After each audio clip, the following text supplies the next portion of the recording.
starting realize this is a really big crime.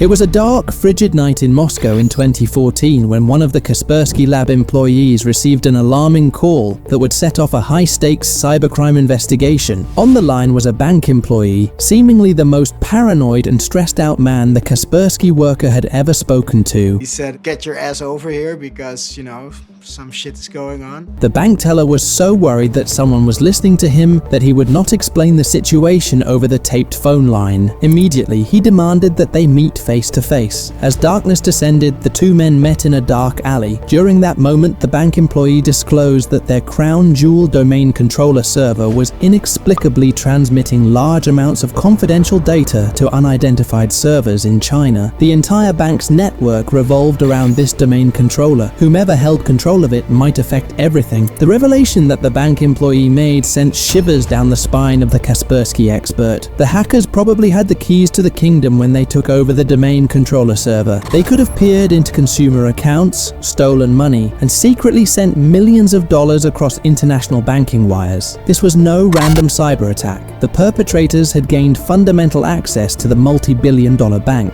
The Kaspersky team wasted no time in launching a comprehensive investigation into the vast bank's computer systems, networks, and telephones. There appeared to be no problem at first. However, they later discovered that several systems had remote access software installed, even though no employee had claimed responsibility for installing it. A specialist suspected that someone was keeping tabs on them. Opening a new Word document, he typed "hello" and then waited nervously to see if his theory held water. With a blink, the cursor came to life again and said, "Hello, you won't catch us." Now that they had broken into the bank's core, the Kaspersky team was fixated on revealing the identities of the crafty hackers. Following the digital trails, they discovered the thieves' strategy for stealing the domain controller's valuables. An employee of the bank had received a complex phishing email pretending to be a customer, and this was the turning point. I have attached a Word document that contains malware. The malware sprung to life and installed a backdoor for remote access on the computer of the unsuspecting employee the moment he opened it. A spear phishing assault was identified by the Kaspersky experts. By posing as legitimate businesses or individuals, these cyber criminals were able to conceal their malware in seemingly legitimate communications. The malicious attachments, once opened, allowed the hackers to remotely manage the victim's PC through a tunnel. The assailants crept stealthily into the larger bank network through this employee's compute. Their end goal was to gain unrestricted access to the administrator's computer, and they were on the hunt for it. Predators moved stealthily into position, plotting their next move. They brought the administrator's PC to a crawl by inundating it with applications. An employee quickly contacted IT assistants in order to resolve the issue with the slow machine. The intruders waited patiently, having set up a keylogger to capture the admin credentials in real time. Now that they had the bank's keys, the hackers broke into the other systems with ease. The acquisition was finalized. Every part of the bank's activities may now be viewed by the intruders. They kept quiet for months, studying the procedures, policies, and systems in detail. The heist started when the time was right. The cyber criminals used aliases to steal money from banks and sent it abroad using the Swift wire system. They took over the electronic payment system and sent funds via a web of offshore accounts. They had their money mule goons waiting to steal the funds and then vanish. The hackers commandeered ATMs to vomit out cash whenever they wanted. Whispering over the digital ether, they were ghosts, unnoticed and unheard, yet able to steal millions at the tap of a screen. Carbonac, the cyber gang responsible for the largest bank heist ever, is the protagonist of this novel. The nefarious scheme included a system of money mules hidden near inaccessible ATMs to transfer the stolen funds. The hackers' methods were brilliant, but they eventually became hungry. They started making up accounts with tiny balances and keeping the difference for themselves. Unfortunately, they neglected to account for a retired Russian man's account, which was greatly inflated from pennies to millions. Fortunately, the banks just chalked chalked it up to a mistake. Along with the approximately $10 million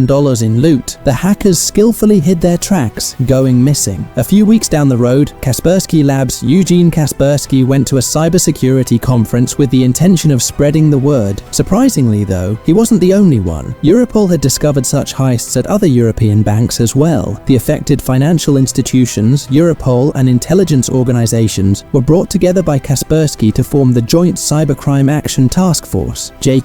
A small error in Carbonac's code was the next big step. Assuming they could locate it, it enabled specialists to communicate with Carbonac's command server. The IP address of the server, however, was a phantom. Scanning an infinite number of servers and delivering their coded message into space was the first laborious work for the Kaspersky team. It took a server in the Netherlands 2 days to react. One of the world's most highly connected nations was identified as the location of the motherlode Carbonac command server. After seizing the server, the Dutch police asked Kaspersky to decrypt its contents. The substance was icy. Warnings about Russian hackers entering crucial networks rang out throughout the globe as Carbonac's attacks extended from China to Africa and even the US. The U.S. is under cyber attack as federal officials warn that a likely Russian-based hack has penetrated deep into U.S. national security infrastructure. It became crystal evident how extensive their cyber theft was. They had stealthily taken more than $700 million from a number of organizations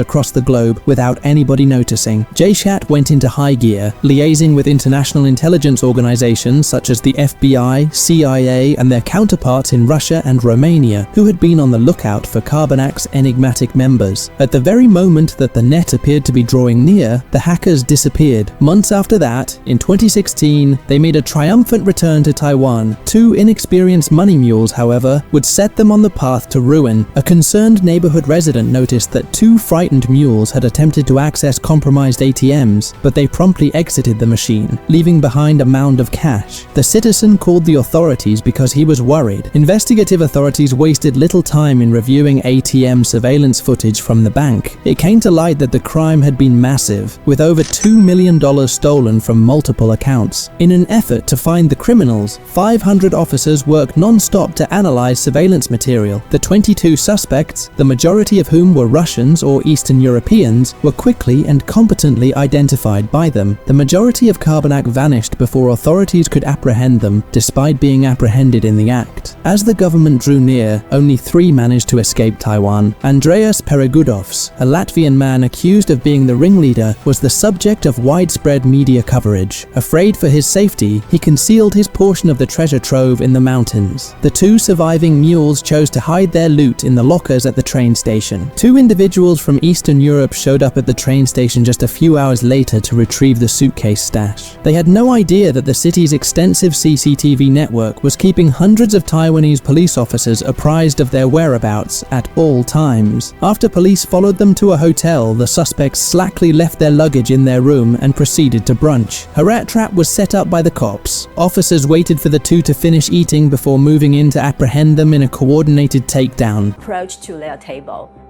and then tell them, put down the knife, your fork, stay calm, don't move. They worked together with pinpoint accuracy and detained the suspected mastermind, Peregudovs, on the spot. Although they were merely low-level money mules, these arrests were the first of their kind. Nobody else was able to accomplish what the Taiwanese government did. A worldwide search for Carbonac's enigmatic owners has now entered a high gear. In 2018, officials in Spain discovered a local money laundering organization linked to Carbonac, thousands of miles abroad. The Spanish authorities tracked the network of clients and money drops in collaboration with Interpol. Spanish authorities stumbled upon Denis K., a computer expert from Ukraine, among the money launderers by complete coincidence. A deeper dive into Denis's connections revealed that the Russian and Moldovan mafia have funded his hacks since 2013 in return for a substantial 40% cut. Finally, in 2018, in the port city of Alicante, Denis and 3 other hackers were apprehended by the authorities authorities. They had $150 million in Bitcoin, diamonds, and exotic cars stashed away in their opulent dens. Unfortunately, they probably kept over $1 billion in